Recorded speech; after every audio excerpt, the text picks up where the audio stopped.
एक समय की बात है।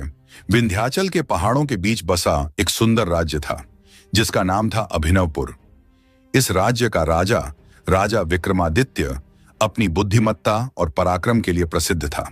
राजा न्यायप्रिय और प्रजा के प्रिय थे।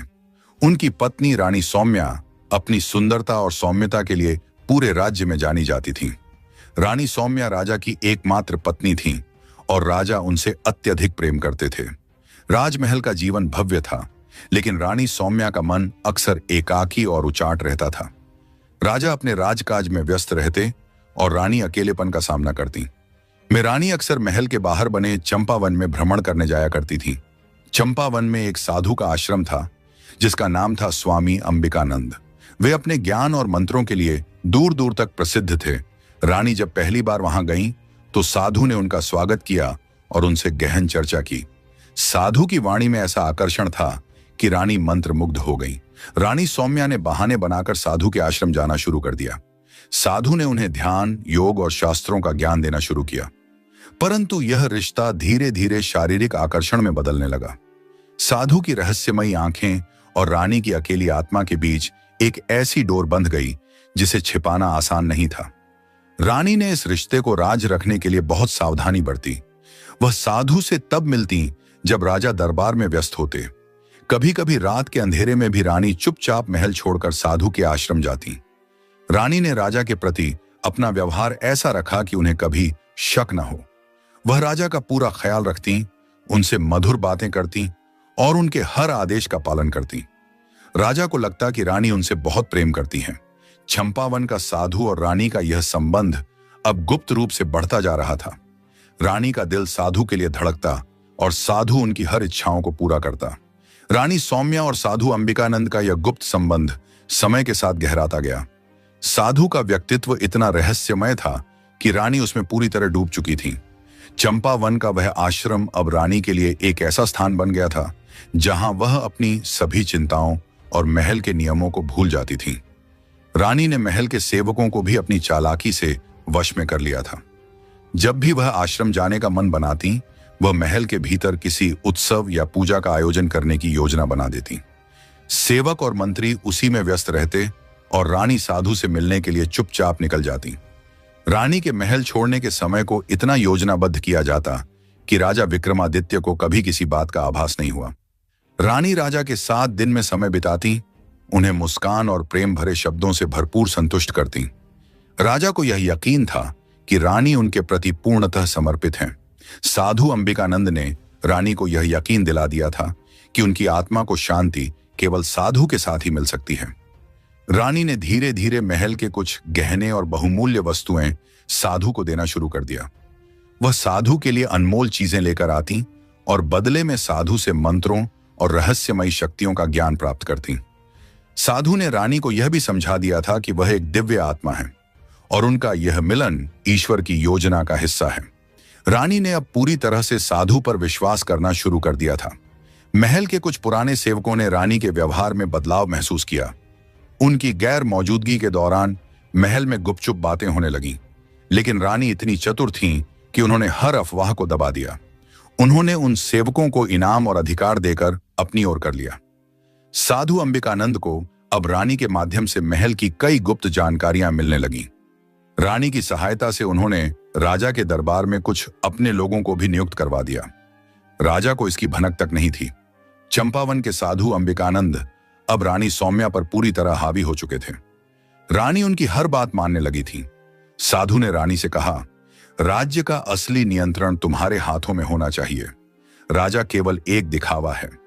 रानी, जो अब साधु के प्रति अपने मन और शरीर से पूर्णतः समर्पित हो चुकी थी, इस विचार से सहमत होने लगी। साधु ने धीरे धीरे रानी को समझाया कि यदि वह चाहें तो राजा को पीछे छोड़कर स्वयं राज्य की महारानी बन सकती हैं। यह विचार रानी के मन में एक चिंगारी की तरह जल उठा। अब रानी के अंदर महत्वाकांक्षा और मोह का संगम हो चुका था। एक दिन साधु ने रानी से कहा, अब समय आ गया है कि मैं महल के भीतर प्रवेश करूं। तुम्हें मेरी शक्ति का अनुभव हर समय होना चाहिए। रानी ने चुपके से साधु को महल के भीतर एक गुप्त स्थान में रहने की अनुमति दे दी। रानी ने महल के पुराने कक्षों में से एक को सजवाया और उसे साधु के रहने योग्य बना दिया। साधु अब महल में छिपकर रहने लगे, लेकिन इस बात का पता केवल रानी और उनकी सबसे विश्वास पात्र दासी को था। साधु ने राजा के दैनिक कार्यों और महल के नियम कानूनों पर गहराई से नजर रखनी शुरू कर दी। साधु ने रानी के माध्यम से राजा विक्रमादित्य पर भी अपनी शक्ति का प्रयोग करना शुरू कर दिया। वह रानी को कुछ खास जड़ी बूटियां देता, जिन्हें रानी राजा के भोजन में मिलाकर उन्हें कमजोर करने लगी।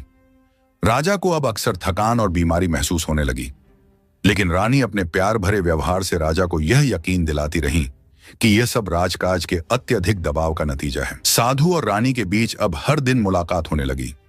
रात के अंधेरे में जब महल सो रहा होता, रानी गुपचुप साधु के कक्ष में जाती। वहां वे साथ बैठते, कुछ गुप्त योजनाएं बनाते और उनके संबंध और गहराते जाते।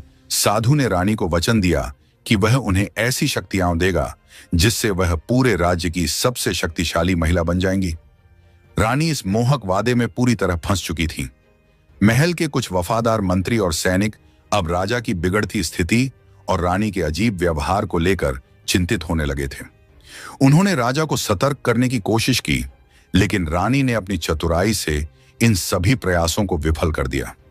एक दिन रानी ने दरबार में एक प्रस्ताव रखा कि राजा को अपने स्वास्थ्य के कारण कुछ समय के लिए राज्य के कार्यों से दूर रहना चाहिए। रानी स्वयं राजकाज संभालने का सुझाव देती और राजा, जो अब पूरी तरह से कमजोर हो चुके थे, इस बात से सहमत हो गए।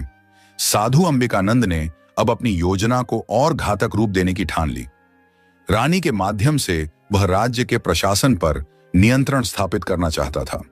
उसने रानी से कहा, राजा का पूरी तरह से हट जाना जरूरी है।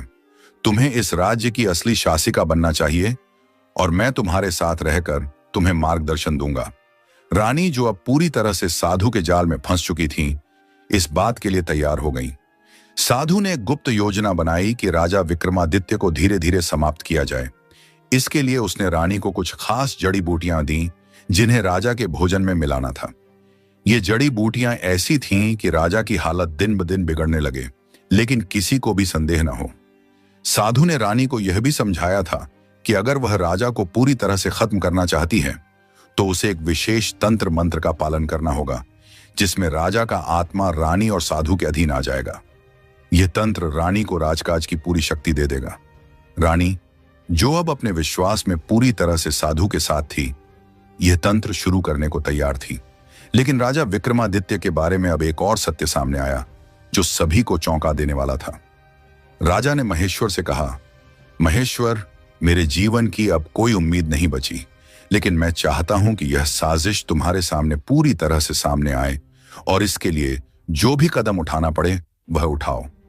राजा विक्रमादित्य ने अपनी आखिरी शक्ति से महेश्वर को आदेश दिया कि वह साधु और रानी की साजिश को उजागर करने के लिए पूरी तरह से तैयार हो। महेश्वर ने साधु के जाल को तोड़ने की ठानी। साधु अंबिकानंद और रानी सौम्या की साजिश अब अपने अंतिम चरण में पहुंच चुकी थी। रानी, जो अब पूरी तरह से साधु के प्रभाव में आ चुकी थी, उसे राजा से कोई संबंध नहीं, बल्कि सिर्फ साधु के साथ ही एक नई शक्ति का आभास हो रहा था। एक दिन साधु ने रानी से कहा, तुम्हारी शक्ति को अब और अधिक बढ़ाने का समय आ गया है। तुम्हारा जीवन अब केवल मेरा ही है और हमारे बीच एक और संबंध बनना चाहिए। रानी, जो साधु की बातों और शक्तियों से पूरी तरह घिरी हुई थी, उसकी बातों में आ गई। साधु ने रानी से कहा कि यह गर्भवती होना ही उनकी योजना का हिस्सा है, ताकि उनके रिश्ते को और भी पवित्र किया जा सके और वह राजा की शक्ति से भी ऊपर उठ सके। साधु ने अपनी तंत्र मंत्र की शक्तियों का उपयोग करके रानी को गर्भवती कर दिया, जिससे उनका संबंध और गहरा हो गया। रानी को अब यह यकीन था कि साधु का बच्चा न केवल दिव्य होगा, बल्कि वह अपने साम्राज्य को नियंत्रित करने के लिए राजा विक्रमादित्य से भी अधिक ताकतवर होगा। इस योजना के पीछे एक गहरी साजिश छिपी थी, जिसमें साधु और रानी दोनों ही राजा को हराने के बाद अपने बच्चे को राज्य का अगला शासक बनाना चाहते थे। राजा विक्रमादित्य, जो अब कमजोर और बीमार हो चुके थे, धीरे धीरे महसूस करने लगे कि रानी का व्यवहार बदल चुका है। राजा को यह भी आभास हुआ कि रानी के अंदर कोई गहरी चिंता और चालाकी छिपी हुई है। एक दिन राजा ने महेश्वर से कहा, महेश्वर, मुझे लगता है कि रानी मुझसे कुछ छिपा रही है। मैं यह नहीं जान पा रहा कि वह क्यों बदल गई है, लेकिन अब मुझे महसूस हो रहा है कि वह साधु अंबिकानंद के साथ कुछ गहरे संबंध में है। महेश्वर ने राजा से कहा, महाराज, मैं आपको पूरी सच्चाई बताऊंगा। रानी और साधु के बीच एक गुप्त संबंध है और अब यह बात और भी बढ़ गई है। रानी साधु से गर्भवती हो चुकी है और यह सब कुछ उसी की साजिश का हिस्सा है। राजा विक्रमादित्य को यह सुनकर जोर का झटका लगा। वह यह समझ गए थे कि रानी और साधु के बीच कुछ बड़ा चल रहा है और अब उनकी हालत इतनी खराब हो चुकी थी कि वह किसी बड़े कदम नहीं उठा पा रहे थे। राजमहल में कुछ लोग अब रानी और साधु की गतिविधियों के बारे में जानने लगे थे। एक गुप्तचर जो महल के भीतर हमेशा छुपकर काम करता था, ने एक दिन रानी और साधु की एक मुलाकात को देखा। गुप्तचर ने रानी और साधु को एकांत में बात करते हुए सुना। वे दोनों एक साथ बैठकर अपने भविष्य के बारे में योजना बना रहे थे, जिसमें रानी के गर्भवती होने का मुद्दा प्रमुख था। गुप्तचर ने जो सुना उसे वह तुरंत महेश्वर को सूचित करने के लिए महल में भेज दिया। महेश्वर ने उस सूचना को राजा विक्रमादित्य तक पहुंचाया और राजा को पूरी सच्चाई का पता चला। गुप्तचर ने राजा से कहा, महाराज, मैंने सुना है कि रानी और साधु का एक गुप्त संबंध है और रानी अब साधु से गर्भवती हो चुकी है। यह बच्चा केवल साधु का नहीं बल्कि राज्य की सत्ता और शक्ति का प्रतीक बनेगा। राजा विक्रमादित्य अब पूरी तरह से टूट चुके थे। उनकी मानसिक स्थिति इतनी बिगड़ चुकी थी कि वह इस हालात को सहन नहीं कर पा रहे थे। राजा विक्रमादित्य के दिल में अब केवल एक ख्याल था, क्या वह अपने राज्य को फिर से उसी तरीके से संभाल पाएंगे जैसे पहले करते थे? लेकिन राजा का संदेह अब पूरी तरह से सही साबित हो चुका था। राजा विक्रमादित्य, जो अब पूरी तरह से अपने राज्य और अपनी पत्नी की साजिश के बारे में जान चुके थे, ने इस जानकारी को अपने दिल में छिपा रखा।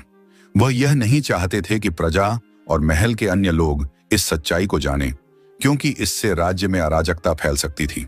लेकिन राजा अब एक विकल्प तलाशने में जुट गए थे, क्योंकि वह यह समझ चुके थे कि रानी और साधु की साजिश इतनी जटिल हो चुकी थी कि उन्हें अपनी शक्ति का एक और रूप अपनाना था। महेश्वर, जो राजा के सबसे विश्वासपात्र मंत्री थे, ने अब अपनी योजना बनाई। वह राजा को सलाह देने के लिए आगे आए और कहा, महाराज, आपको अब जल्द से जल्द एक मजबूत कदम उठाना होगा। रानी और साधु की चालाकियों को खत्म करने के लिए हमें उन्हें गुप्त तरीके से नष्ट करना होगा। महेश्वर ने राजा से कहा, महाराज, हमें रानी और साधु की बातों को प्रकट करने के लिए किसी को महल के भीतर भेजना होगा, लेकिन हमें यह सुनिश्चित करना होगा कि वे उन दोनों की साजिश से अनजान हों। हमें उनके आत्मविश्वास को तोड़ने के लिए यह कदम उठाना होगा। राजा विक्रमादित्य ने महेश्वर की बातों को सुना और उनकी योजना को स्वीकार कर लिया। अब महेश्वर ने महल के अंदर एक और गुप्तचर तैनात किया, जो रानी और साधु की गतिविधियों पर निगरानी रखेगा। साधु अंबिकानंद और रानी सौम्या की साजिश अब और भी गहरी हो चुकी थी। रानी ने अपने गर्भवती होने की बात साधु से बार बार छिपाई नहीं, बल्कि वह इसे एक प्रतीक मानने लगी कि वह सत्ता की उच्चतम कुर्सी तक पहुंचने वाली है। साधु ने उसे और भरोसा दिलाया कि उनका बच्चा सिर्फ उनका नहीं बल्कि इस राज्य का भविष्य होगा। वह दोनों अब मिलकर राज्य पर कब्जा करने के लिए और भी घातक कदम उठाने की योजना बना रहे थे। साधु ने रानी से कहा, तुम्हारा बच्चा हमारे साम्राज्य का भविष्य होगा। हम मिलकर इस राज्य पर राज करेंगे और राजा विक्रमादित्य को भूल जाओ। रानी ने साधु के शब्दों में विश्वास किया और उसे अपने दिल से अपना मार्गदर्शक मान लिया। गुप्तचर, जो महल के भीतर छुपकर रानी और साधु की गतिविधियों पर नजर रख रहा था, ने अब एक और महत्वपूर्ण सूचना महेश्वर को दी।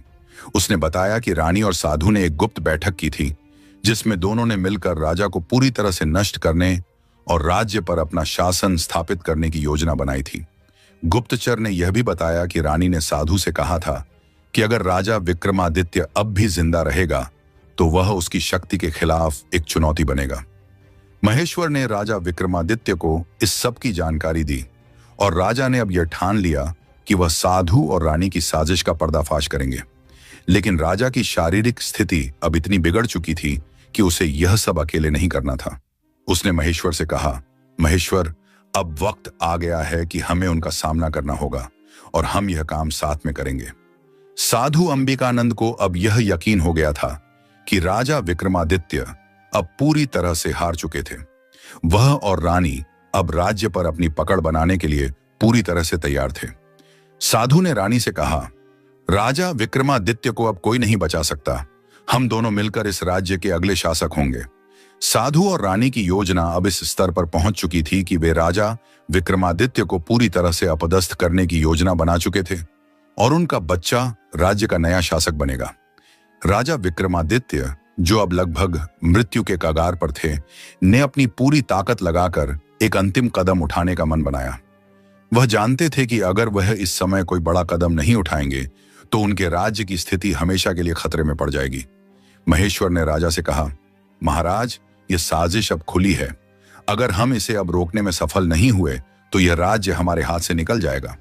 राजा ने एक गहरी सांस ली और महेश्वर से कहा, हम इस साजिश को खत्म करेंगे, चाहे इसके लिए मुझे अपनी जान भी क्यों न देनी पड़े। राजा विक्रमादित्य, जिन्हें महल और प्रजा में एक शक्तिशाली और न्यायप्रिय शासक माना जाता था, असल में इतने कमजोर और बीमार नहीं थे जितना सब सोच रहे थे। यह सब एक गहरी साजिश का हिस्सा था। असल में राजा को धोखे से बीमार बना दिया गया था ताकि वह रानी सौम्या के साथ संबंध बना सके और वह गर्भवती हो जाए। यह सब साधु अंबिकानंद की योजना थी, जो रानी के साथ मिलकर राजा को अपने जाल में फंसा चुका था। साधु जानता था कि रानी को गर्भवती करने के बाद ही वह अपनी पूरी साजिश को अंतिम रूप दे सकता था, लेकिन साधु ने यह साजिश इतनी गुप्त और प्रभावशाली तरीके से रची कि राजा विक्रमादित्य को भी यह समझने का कोई मौका नहीं मिला। साधु ने राजा विक्रमादित्य को जानबूझकर बीमार कर दिया था।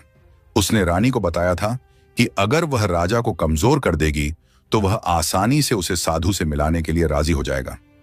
साधु ने अपने तंत्र मंत्र का इस्तेमाल किया और राजा के शरीर में ऐसी बीमारियां घुसा दी जो पहले उसे बिल्कुल भी नहीं थी।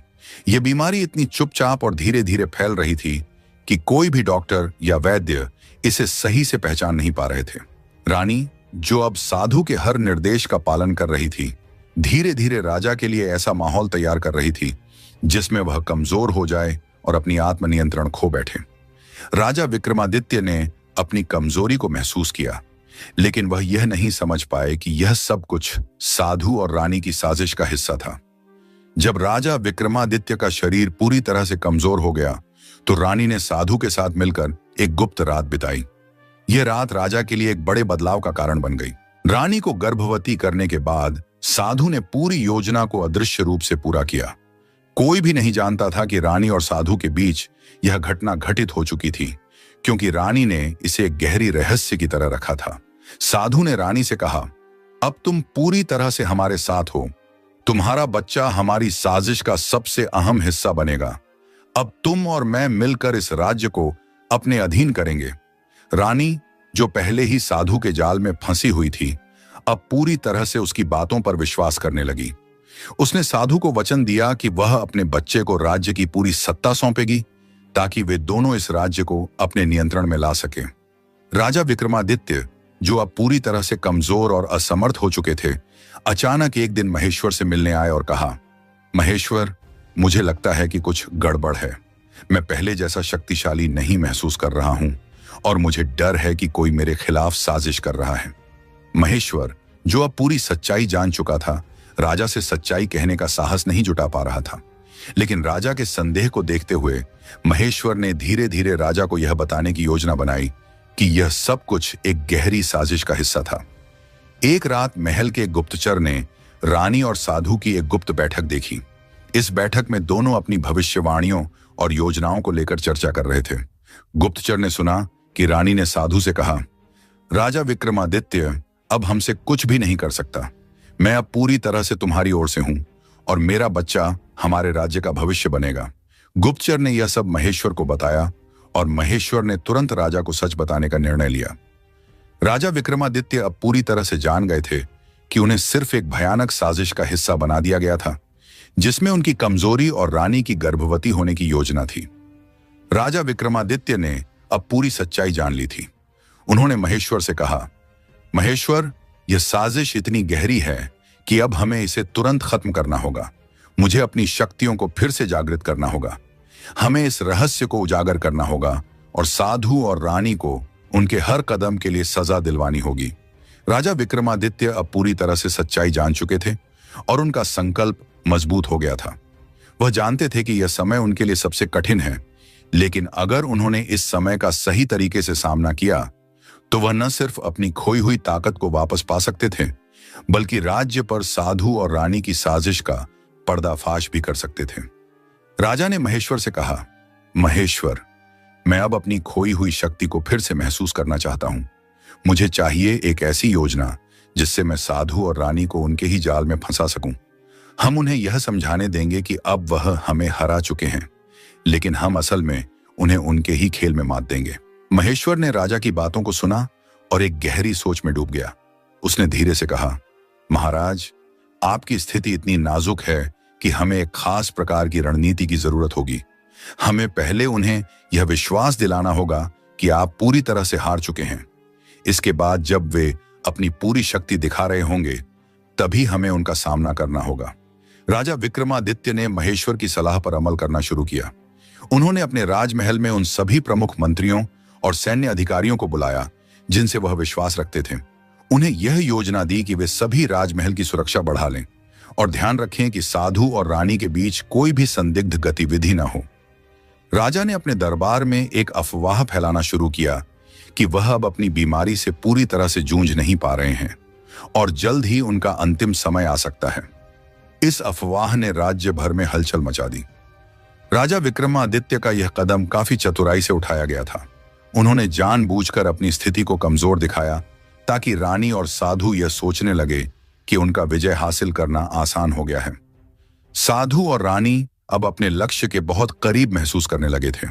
रानी, जो गर्भवती होने के बाद राजा से पूरी तरह से दूर हो चुकी थी, अब अपनी पूरी ताकत साधु के साथ मिलकर राज्य पर कब्जा करने में लगा रही थी। साधु ने रानी से कहा, अब हम सब कुछ अपनी मुट्ठी में करेंगे। राजा विक्रमादित्य की कमजोरी का फायदा उठाने का समय आ गया है। रानी ने साधु के साथ मिलकर राजा के खिलाफ अपनी साजिशों को और बढ़ा दिया। वे दोनों इस विश्वास में थे कि राजा विक्रमादित्य अब पूरी तरह से कमजोर हो चुका था और उसका अंत नजदीक था। राजा विक्रमादित्य ने अपनी पूरी शक्ति छिपाकर एक गुप्त तंत्र का सहारा लिया, जिससे वह अपनी खोई हुई ताकत धीरे धीरे फिर से प्राप्त करने लगे। महेश्वर ने उसे बताया था कि साधु की तंत्र मंत्र शक्तियां असल में राजा की ताकत को खत्म करने के लिए इस्तेमाल की जा रही थीं, लेकिन राजा ने इसके खिलाफ एक विशेष तंत्र का उपयोग किया। यह तंत्र साधु और रानी के तंत्र से कहीं अधिक शक्तिशाली था। राजा अब पहले की तरह शक्तिशाली महसूस करने लगे थे। उनका शरीर पहले जैसा सशक्त हो गया था और उन्होंने खुद को फिर से एक महान योद्धा के रूप में महसूस किया। अब वह अपनी रणनीति को अंतिम रूप देने के लिए तैयार थे। राजा विक्रमादित्य ने एक अंतिम सभा बुलवाई। इस सभा में पूरे राज्य के मंत्री, अधिकारी और दरबारी शामिल हुए। रानी और साधु को भी बुलाया गया, लेकिन वे दोनों यह नहीं समझ पा रहे थे कि राजा अचानक इतनी जल्दी स्वस्थ क्यों हो गए हैं। राजा ने सभा में घोषणा की, प्रिय दरबारियों, आज मैं आपको बताना चाहता हूं कि मैंने अपनी कमजोरी को धोखे से आपके सामने पेश किया। यह सब मेरी साजिश थी ताकि मैं साधु और रानी की चालाकी का पर्दाफाश कर सकूं। सभी लोग स्तब्ध रह गए। राजा ने फिर अपनी पूरी योजना का खुलासा किया। उन्होंने बताया कि साधु और रानी ने एक जटिल साजिश रची थी, जिसमें रानी को गर्भवती करना और राजा को कमजोर करना शामिल था। रानी और साधु की आंखों में अब डर था। उनकी पूरी योजना नष्ट हो चुकी थी। राजा विक्रमादित्य ने उन्हें गिरफ्तार करने का आदेश दिया और राज्य के सबसे बड़े जेल में डालने के लिए कहा। रानी और साधु की साजिश अब पूरी तरह से विफल हो चुकी थी। सभी दरबारी राजा की बुद्धिमत्ता और धैर्य की सराहना करने लगे। उन्होंने महसूस किया कि राजा विक्रमादित्य ने अपनी शक्ति और साहस को सही समय पर जागृत किया, जिससे वह अपनी राज्य सत्ता को बचा सके। राजा ने कहा, मैंने कभी नहीं सोचा था कि मेरी रानी और एक साधु मेरे खिलाफ इतने बड़े जाल का हिस्सा बनेंगे, लेकिन अब यह समय है कि हम अपने राज्य की सुरक्षा को और मजबूत करें और ऐसे लोगों को कभी भी हमारे राज्य के भीतर घुसने का मौका न दें। राजा विक्रमादित्य की महल में उद्घोषणा ने दरबारियों को स्तब्ध कर दिया था। साधु और रानी, जिन्हें अब अपनी साजिश का पर्दाफाश होने का डर था, महल में बुरी तरह से घबराए हुए थे। साधु ने भागने की कोशिश की, लेकिन महेश्वर और सैनिकों ने उसे पकड़ लिया। रानी भी चुपचाप अपने अपराध स्वीकार नहीं कर पा रही थी। अब वह समझ चुकी थी कि उसे भी राजा के सामने जवाब देना होगा। राजा ने दोनों को सामने लाकर कहा, साधु अंबिकानंद और रानी सौम्या, तुम्हारी साजिशें न केवल मेरी परंतु इस राज्य की सभ्यता और प्रतिष्ठा के खिलाफ थीं। तुमने मुझे और मेरी प्रजा को धोखा दिया। अब तुम्हें इसका खामियाजा भुगतना होगा। राजा ने आदेश दिया कि साधु को राज्य के बाहर के जंगल में निर्वासित कर दिया जाए, जहां वह तंत्र मंत्र के प्रयोग से अपनी शक्तियों का कोई उपयोग न कर सके। वहीं रानी को महल में बंदी बना लिया गया, लेकिन उसकी सजा और भी कड़ी थी। उसे अपने कृत्यों के लिए राजा के सामने सार्वजनिक रूप से माफी मांगनी पड़ी। रानी ने अपने कृत्य पर गहरी शर्मिंदगी महसूस की। वह राजा के सामने आई और कहा, महाराज, मैंने आपकी उपेक्षा की और साधु के जाल में फंसकर राज्य के खिलाफ साजिश रच डाली। मैं अब समझ चुकी हूं कि यह मेरी सबसे बड़ी भूल थी। कृपया मुझे मेरी गलती का प्रायश्चित करने का अवसर दें। राजा विक्रमादित्य, जो अब पहले से कहीं ज्यादा समझदार और धैर्यवान हो चुके थे, ने रानी को क्षमा करने का निर्णय लिया। हालांकि रानी की सजा यह थी कि उसे पूरी तरह से तंत्र मंत्र से दूर रखा जाएगा और उसे राज्य की महिलाओं को शिक्षा देने का काम सौंपा जाएगा, ताकि वह अपनी गलतियों से सीखे और राज्य की भलाई में योगदान कर सके। राजा ने कहा, तुमसे बड़ी भूल हुई है, लेकिन अब तुम्हारे पास एक अवसर है अपनी स्थिति को सुधारने का। मैं तुमसे उम्मीद करता हूं कि तुम इस राज्य की महिलाओं के लिए कुछ अच्छा करोगी।